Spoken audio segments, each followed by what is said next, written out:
Good afternoon or good morning, everybody. Welcome to today's quick live session, which is going to be featuring our very special guest, Zoe Noble. So let's see if we can find Zoe. Hey, Zoe, how are you doing? Hey, David, I'm good, thank you. Good, good, good, good. So today you're going to take us through, what was it, one or two images, I think? I'm gonna do two, hopefully. Going to go Time is for short, but two. yeah, I think we can do Well, we've it. got 30 minutes, so we can speed through it or take as long as possible. So, what we shall do without further ado is just bring up your screen and both of us. Don't worry if our faces are hiding the image. I can hide those as and when necessary, so you guys can see what's going on. So this is one of the shots that you're gonna edit for us today, I assume. Yes, Perfect. Okay, and then lots of, what's the yeah. other one we're going to look at? That's the one below that, I believe. So that is this shot here. This was an outtake from a shoot that was published in Vogue. So I have so many shots from this editorial that I want to work on. I'm going to do a different kind of color grade for it this time. So Cool. I'm excited. Perfect. Nice one. All right, take it away. Okay, so then let's start with the shot above, which I really want to show how you can, make simple edits to individual colors to really just lift the image. You don't have to go crazy when it comes to color grading. So I'm gonna reset everything so we can start from the beginning.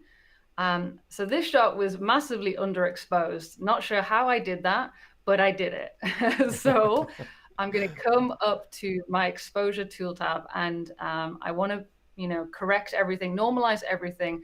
This is always my steps when it comes to editing photos. Work down the different tools and normalize the photos. So I'm going to lift my exposure up just to get a lot more light back in that image. And this was shot with a really, really hard light. And I'm actually going to reduce the contrast. And, sometimes I do this depending on how much, what the quality of the light is on the photo. And often with the softer lighting, I'm bringing up the contrast. And for harder lights, I'm reducing the contrast. So I'm just going to take this down just a little bit, just to take that kind of edge off all of the details. I'm also going to look at my high dynamic range tool because I think we're losing a lot of detail in her eyes here. So I can bring back those really dark areas by lifting up the black slider. So we can start to see the brown color back in her eyes now. I can also reduce the highlights. So let's see, that's going to just bring down this area over here where the light was really hitting her.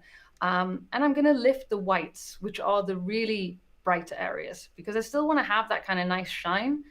Um, Looking at the shadows, maybe I can, no, I'm going to lift the shadows. I'm going to add a bit more detail, which is something that I always do for beauty shots. In general, I'm adding as much detail as I can. So when I go to take this into further retouching in Photoshop, I have all of the information in the image.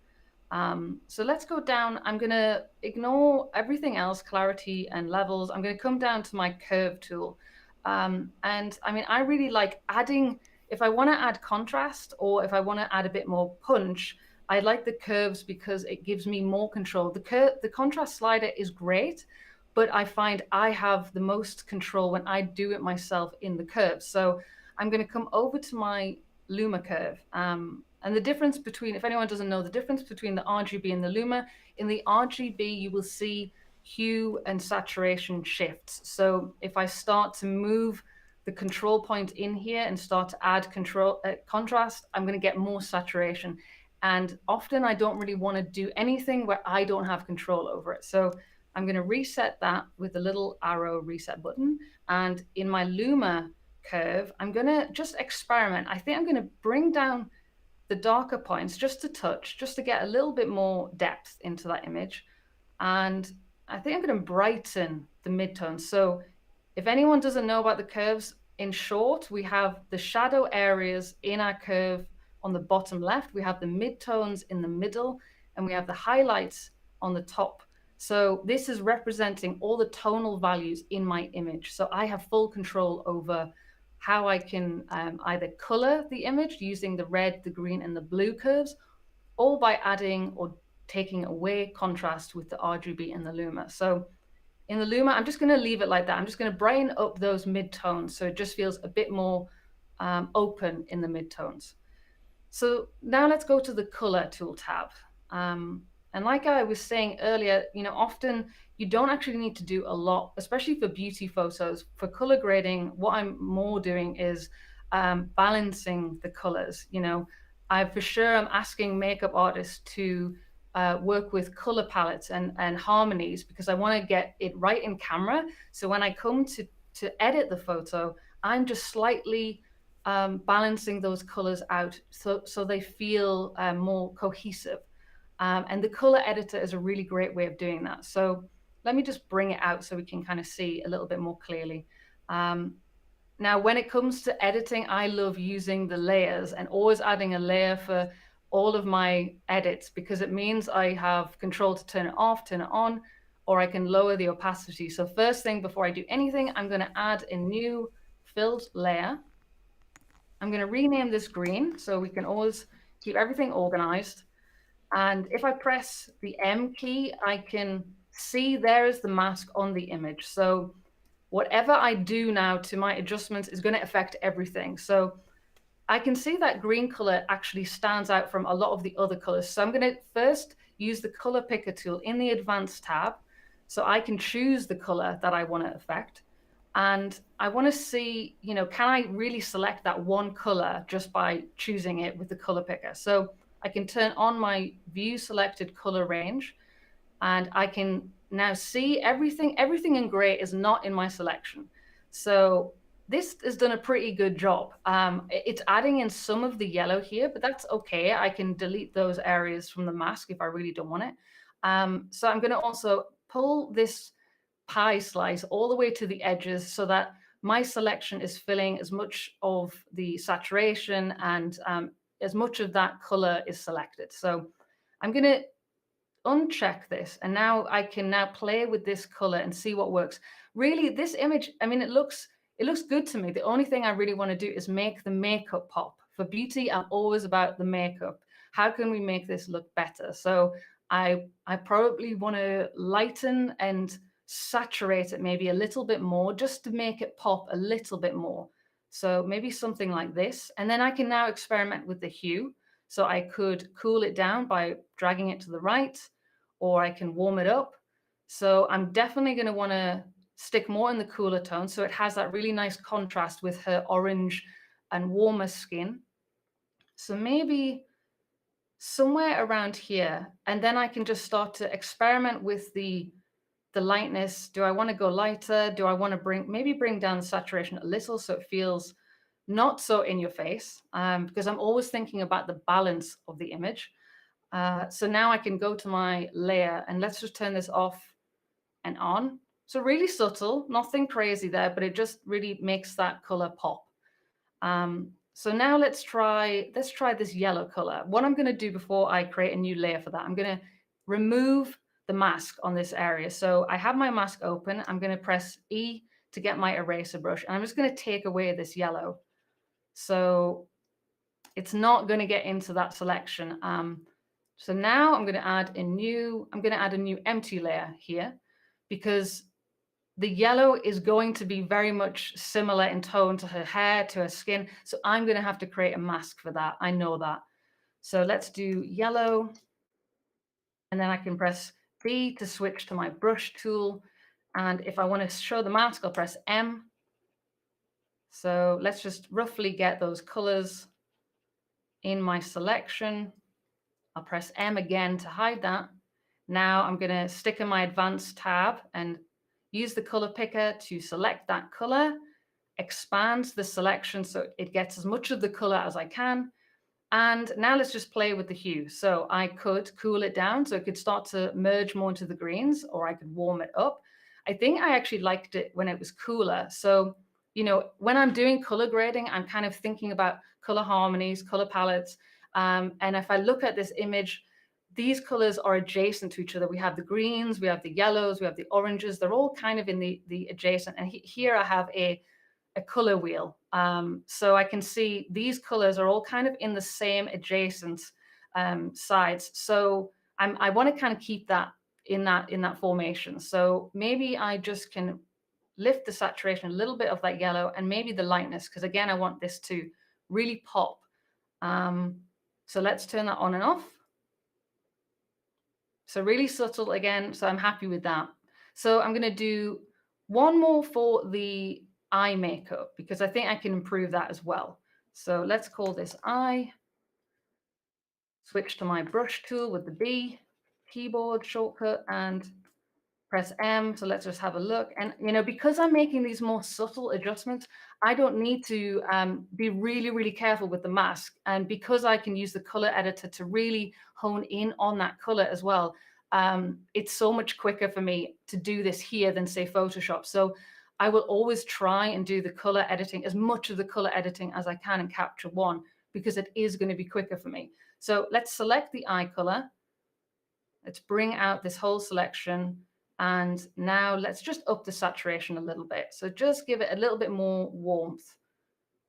And maybe let's try what happens if we change to the brush and just add it a little bit on her lips as well, because the colors go really well together. So let's just add that on her lip. And if I press M, there's that mask. So now I can kind of have a look at the overall image, and I think that works well. The only last thing that I think I could do is maybe look at her hair, because the hair here, it looks a bit brassy. There's a lot of different colors going on, and it's quite distracting. It has more contrast, so it's pulling my eye towards that area. So what I'm going to do, I'm going to add another empty layer. I'm going to call this hair, and then I'm just going to brush over. So let's see what I'm doing. I can right click as well to bring up the brush settings, and let's just go over the hair. And this is a really neat little trick that I love using, which is the skin tone tool. Now, it's called the skin tone tool, but you can use it for so many other things. I use it for unifying tones in backgrounds or in hair, obviously the skin. So I'll show you how I would do that. So I'm going to select my skin tone tab and then select the color picker. Let's scroll down so you can see everything.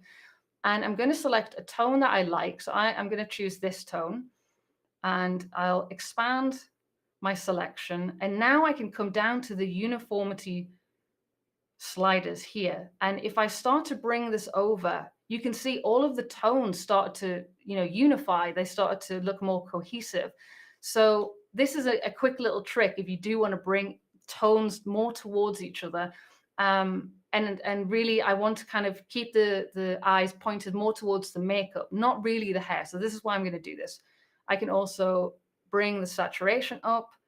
I can experiment with lightness. Lightness would give me kind of like it would remove the contrast a little bit. You can kind of see it start to like fade the area. So that's a personal preference. Maybe I can just bring it down to somewhere like there. So let's bring this up. So let's go and turn off the hair layer so you can see. So it's subtle, but here it really has unified it much more. So now I'm focused more on those green and yellow tones, which this is what the shot is about. So now we could do a before and after just to see what this image looks like. And because I did underexpose this image a lot, what I'm going to do instead... all intentional, I'm sure. Yes, I absolutely meant to do that. Because I know if I switch my before and after, you're not going to see it. So what I'm going to do, I'm going to right click on the image. I'm going to clone this variant. And then I'm going to reset this one using the reset button here. And I'm just going to lift up back in the exposure section. I'm going to bring up the exposure just so we can scroll back and forth from these. So really subtle, but it just starts to lift these muddy colors and makes this feel more unified and more balanced, which is always my goal when I come to color grading, really. Perfect. So any questions for that? Yeah, I just need to scroll up a little bit. So yeah. David was asking, David Grandy, do you use a color swatch like a color checker passport to get the empirical white balance? Or is white balance also an adjustment that you're dialing in by eye as well? So for really, really important things where color really has to be accurate, like product, still life, I use a color tracker. Hmm. For things which are much more about the emotion behind the image, the personal choices that I make with the image, I go by eye. So do I want to warm it up or do I want to cool it down? And for me, the white balance is the first step in how I feel about the color grading. Right. So yeah, that's how I approach it for beauty anyway. Perfect. And Dennis was asking, don't you use clarity or structure? I guess it can be risky for a close-up beauty shot as well. Yeah, again, it's based on what the image looks like. I mean, clarity is great for lots of different images, but for Hmm. beauty, I often, and especially for this image with the light being so hard, I don't want to add any more contrast around her skin because Sure. this is a shot that I'll work on the colors and then I will take this into maybe Photoshop to do the really intensive hair and skin work. And if I add any kind of sharpening or clarity onto her skin, I have to remove that when it comes to retouching that in Photoshop. So I do not want to make any extra work for myself. So if I want to add clarity, it's more for images where it's landscapes or product, Yeah. things where I really want punch over everything. But for sure, it's on a case by case. This shot, you don't need it because her skin already, you have this shine and everything. I see it already on there. So I don't want to add anything extra on this shot. No. Cool. Perfect. I think that was the two questions I picked out. Yep, that's good. So, next Okay. photo, I think. Okay, so this photo, let me just turn off that before. This photo, we could take in different directions because if I press the reset button so we can just see how it started, it started very warm and the white balance is something, again, I'm going to look at. So, often with the beauty, it's about the makeup. The makeup really is silver. So I have some color choices that I can make here. What colors do I want to add in here subtly to lift it and to make it feel balanced? So first step I'm going to do is, let me just shrink down this to a smaller size. So first step, I'm going to cool down the white balance because it definitely is too warm. So somewhere around here looks good. So we can see the silver now that is popping out. Let's have a look at the exposure. So for this shot, I mean, this is shot with a beauty dish, so it's a lot softer than the image before. It still has punch and contrast, but for this shot, I don't mind bringing up the contrast a little bit. I want to get the details on this shot because it's full of this glitter and sparkle, so adding a bit more contrast is absolutely going to work for this. I'm going to leave the saturation. I don't generally touch the saturation when it comes to beauty because I like to, again, have the control over individual colors. So I will be more into creating masks for skin, for makeup, and tweaking the saturation for those individual colors. So I just have so much more control. I might lift the brightness up because you can see over here, it's a little bit dark. So the brightness is going to lift the midtones a little bit, and I can come down to the high dynamic range tool to lift the shadows as well. So there I can start to see that right side a little bit better. So it's definitely a bit too bright here. So I'm going to bring down my highlights, and I might bring down the exposure a little bit as well. I want to get the detail in her skin and I don't want anything blown out. So that looks good to me. I can experiment with the black. I can bring down the really dark areas. And often that's what I prefer to do, is like really darken the really dark areas, keep all the detail in the middle, and maybe lift the really high areas. But case by case. But that's generally what I like doing myself. Um, so we can have a look at clarity here. I mean, I can zoom in because we have time. I can zoom in to 100%. Press the space bar, and let's just bring this over on her skin. So we could add a little bit of clarity onto this kind of glitter. And, I'm keeping values really low. I don't like to push it too far. So I think that's going to be fine for this image. I'm going to leave the other tools. I'll use the curve for this. Now, there's always a million ways to do one thing. And that's the good thing with Capture One. You can decide, do you want to do something much simpler and easier by using the color balance tool to add a color grade, because it's super intuitive. Let me just have a look at it just so people can kind of see what I'm talking about. So, you know, having these circles, these wheels really helps you see where the complementary colors are, where the adjacent colors are. So, you know, I can say, okay, I'm going to do a complementary color palette for this. So then I can say in the shadows, I would do blues. In the highlights, I would do yellows. And it's really simple to do that. So we have time. Let me just quickly I'll do one with the color balance. Why not? So I'm going to call this the grade. We've got time, so why not? We've got time. It's be a good comparison, I think. Yeah. Yeah, let's get as much information out there to people. So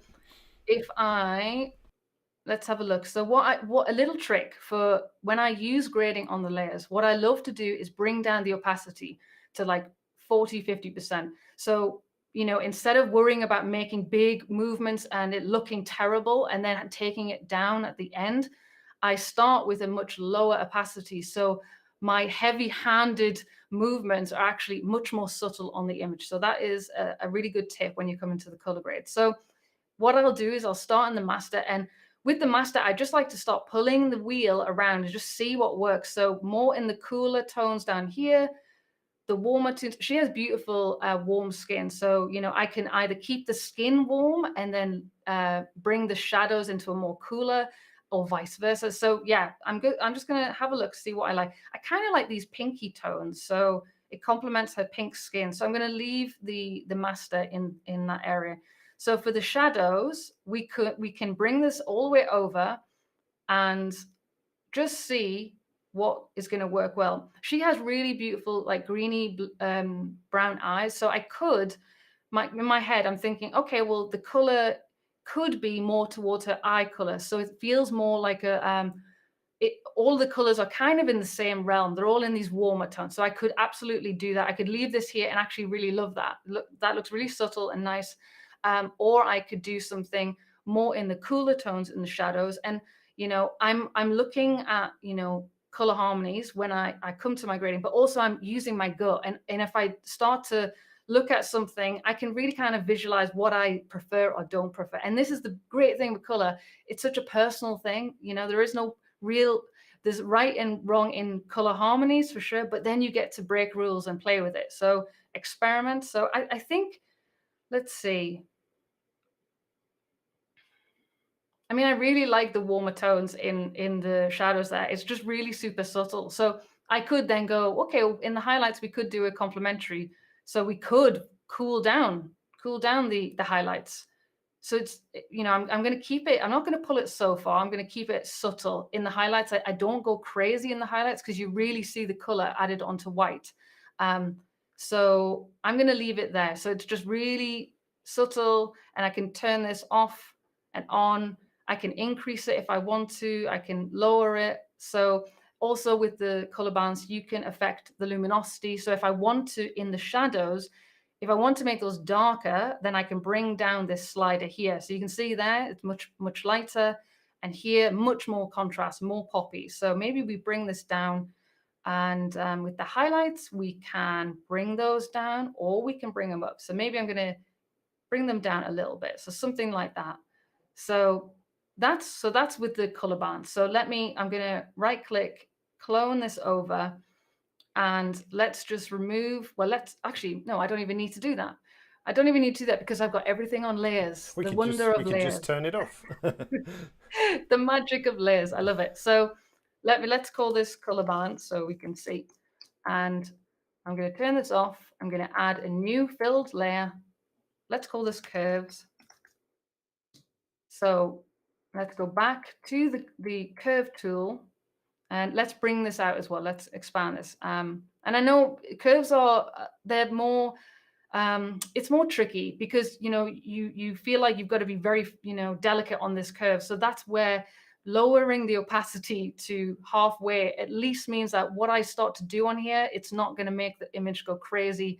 So it's more subtle. So do that for sure. So, you know, like I mentioned earlier, we have the shadows, the midtones, and the highlights. So for here, maybe to again go for something more greener in you know, the shadows to match her eyes, we can go into the blue channel, and I'm going to add a control point because I want to keep this from moving everywhere, because if I start to move anywhere on this curve, the whole thing changes. So I'm going to add a control point here, and I'm just going to add one in the shadows. And we can, if I move my cursor over the image, the great thing is that orange line on the curve is where my cursor is on this image. So if I go into the really dark areas where her eye is, there's that orange line. So I know if I put a control point there, I can start to control that area.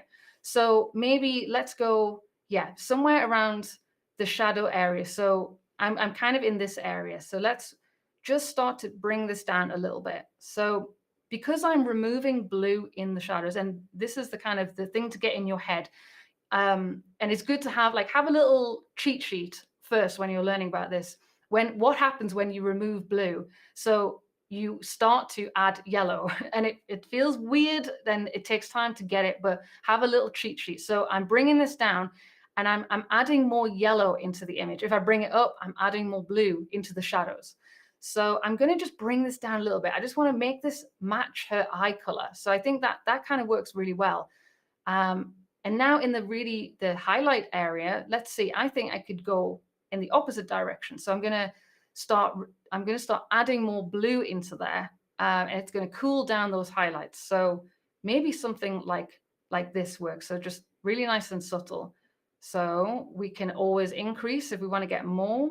And maybe because this is what you have to also remember with curves, you're affecting the luminosity when you start to play with these curves. So if I start to lift this up, I'm not only just adding color, I'm also brightening that color. So we can see it starts to get much brighter in those highlights. So this is something to kind of also keep in your head, which makes it great for me because I love control, but also can be very, a bit tricky, let's say, a bit tricky for you when you're first starting. So we can just... Sorry, Zoe, to interrupt. That's a good differentiation you picked up there between the color balance and the curves. That the color balance separates those two things out, color and luminosity. Curves, they're intrinsically attached, which is is fine, but you just have to be aware of that when you're using the curves as opposed to the color balance tool. So but yeah, sorry. Exactly. So yeah, it gives you all the control in the world, but sometimes you don't want that, and you want it to be a bit simpler for you. So experiment and see which you prefer, and it's absolutely fine if you like color grading with color balance. Do that. You don't need to do this with curves. It's only, I think, if you want to kind of maybe go to the next level where you're able to affect both luminosity and color together, and you understand that correlation, but that takes time. So don't freak out if you're not there yet. You'll get there with practice. So yeah, I mean, I really like that kind of, it's really subtle, just adding this green here, and then I can experiment. I mean, there's so many different grades. I could have gone more blue in the shadows here, which I also would love as well, but I think you have to look at what you kind of want to achieve with the image, what's already in the image, what can I complement, what can I balance, and don't give yourself a harder job than you have. So always try and work with what you have and just complement that. So yeah. Perfect. Yeah. And yeah, as you said, it's the mixing of colors which is the tricky bit, which takes a little while to get your head around with the curves. But once you do, it's just another tool at your disposal for color grading as well. But I think definitely a good tip is lowering the opacity before playing with the curves, because otherwise it's just too dramatic when you're trying to pull the curves around. It's going all over the place. So it is. It goes crazy, and then if you start to see it look bad, you're like, what am I doing wrong? I can't do this. So yeah, terrible. I hate them. Yeah. So yeah, give yourself those little little ways of making your life easier, for sure. Yeah, absolutely. Jim was saying, and I think this was before you whacked in that extra control point. So Jim was saying, I'm seeing a lot of change in the background when working on the shadows. Would you change that separately? Well, I guess your background is a shadow, or it's at least 3/4 tone. But if you don't pin, because you pinned the mid-tone, didn't you, as I remember? So Exactly. Yeah, I Yeah. mean, that's the thing. On this image, I'm not using masks because I'm more I'm taking broader strokes. Yes, I am able to pin these control points, and that the more control points I start adding, I can get really, really finicky with, like, you see here, now her hair is green, now the background is blue. So I have all of the control in the world with these points, but it depends what you want to achieve. I don't mind the background being affected for this shot. Other shots, I would create a mask. And, because I'm on a new layer, I could always use my eraser tool, brush out this, obviously a lot better. But, you can have all of the control with the masks and the layers. So Hmm. there's my background color completely unaffected. And now I get to decide, okay, now if this is the skin layer, what do I want to do with the skin? Do I want to um, warm it up? Do I want to cool it down? And yeah, that's why I always get the layers, always use the layers for the color grading. Yep, absolutely. It gives you much, much more control. Alrighty, I think, look at that. That was bang on 30 minutes as well. So Wow, aren't we just great?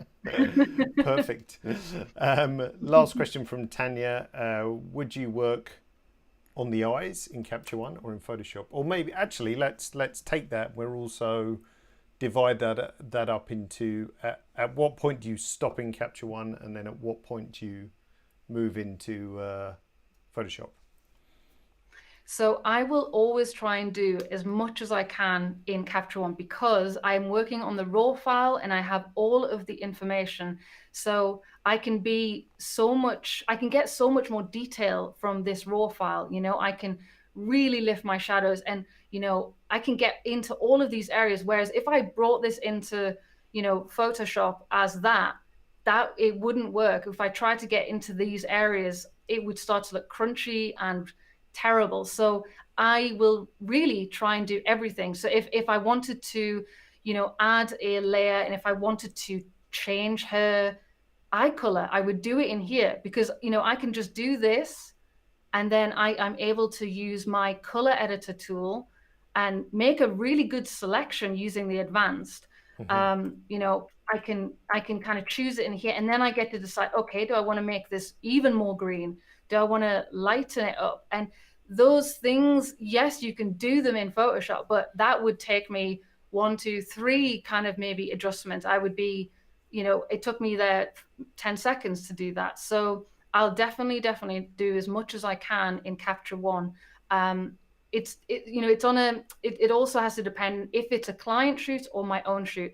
For Hmm. client shoots, it's more difficult because, if it's a beauty image, I will be affecting the hair, the skin in Photoshop. And I then might decide to only work on the raw file to get all of the details. So affecting, the shadows, the highlights, maybe the contrast as well. And then I'll leave it. I won't touch the color. I'll touch the white balance, but I won't touch the individual colors until I go into Photoshop. And then at the very end of my skin and hair retouching, I will start to do the color because clients will say, I want this to be a different color. I don't like this color grade.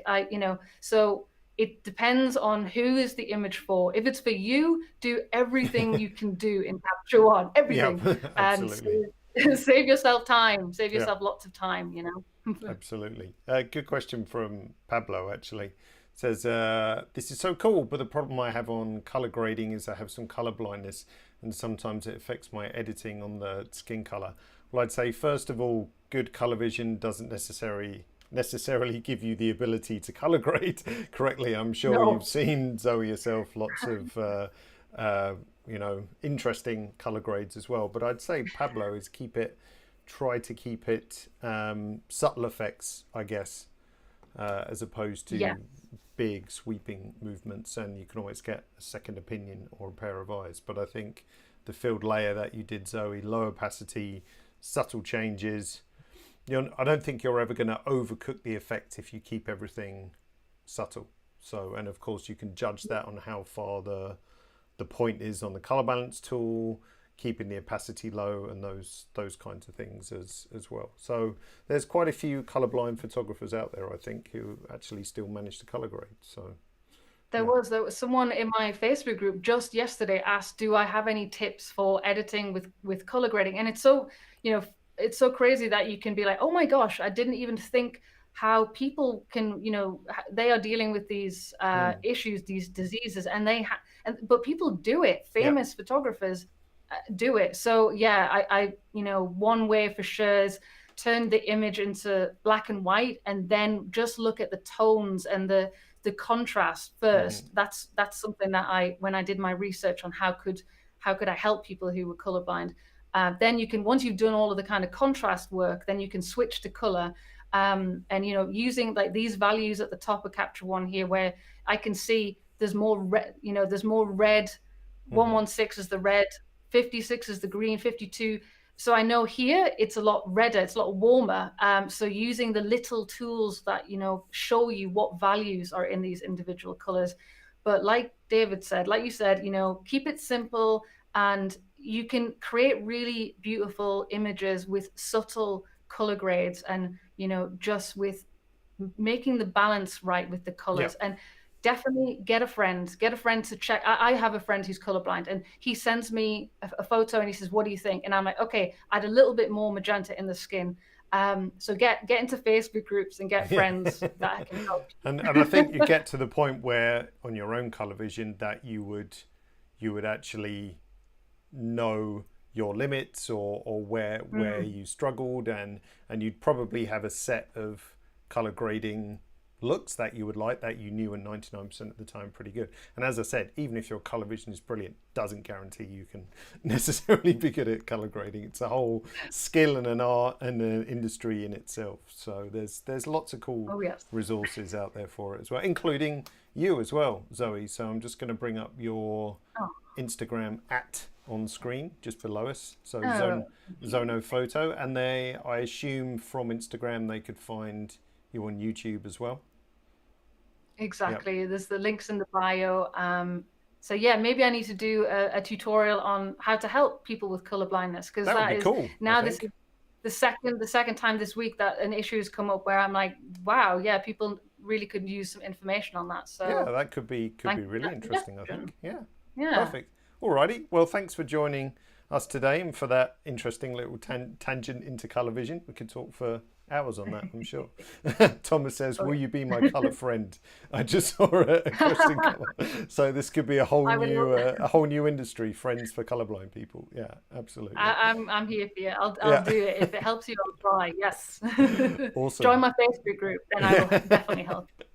Cool. Well, thanks again, Zoe, and please do check Zoe out on social media, and I'll be back on Thursday to talk all about layers as a more of an extension of this, and more stuff coming up through February and March, of course, as well. So thanks again, Zoe.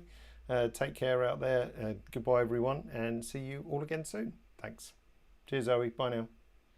Thank you. Bye.